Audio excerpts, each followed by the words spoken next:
नमस्ते, प्रणाम। आप लोग सुनिए, मैं एक कजरी गीत गाने जा रही हूँ। कैसा लगता है कमेंट करके ज़रूर बताइएगा आप लोग। मैं फिर आज गोरखपुर में हूँ अपने बेटा बहू के पास। सुनिए मेरा कजरी गीत कैसा लगता है कमेंट करके ज़रूर बताइएगा आप लोग। रीमा झीमा बरसेला हो सवनवा, रीमा झीमा बरसेला हो सवनवा, हम नहीं जइबे सिवनियाना, हम नहीं जइबे सिवनियाना, कि हम नहीं जइबे सिवनियाना। रीमा झीमा बरसेला हो सवनवा, हम नहीं जइबे सिवनियाना।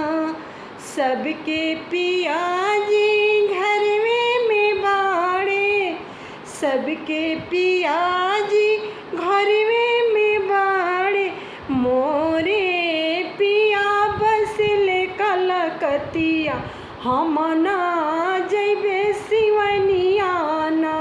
हमरे पिया बसले कलकतिया, हम ना जइबे सिवनियाना। रीमा झीमा बरसेला हो सवनवा, हम ना जइबे सिवनियाना। सोने की थारी में जीवना परोसनी, सोने की थारी में जीवना पर सबके पिया जेवेले घरवा, मोरे पिया बसे कलकतियाना। रीमा झीमा बरसेला हो सवनवा, हम नहीं जइबे सिवनियाना। रीमा झीमा बरसेला हो सवनवा, हम नहीं जइबे सिवनियाना। झांझरे गेड़ुआ गंगा जल पानी, झांझरे गेड़ुआ गंगा जल पान, सबके पिया पिएले घरवा, मोरे पिया बसे कलकतियाना।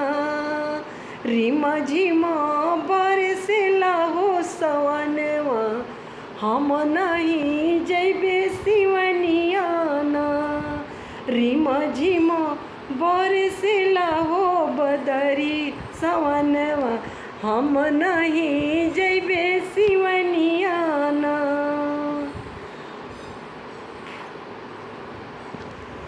धन्यवाद दोस्तों।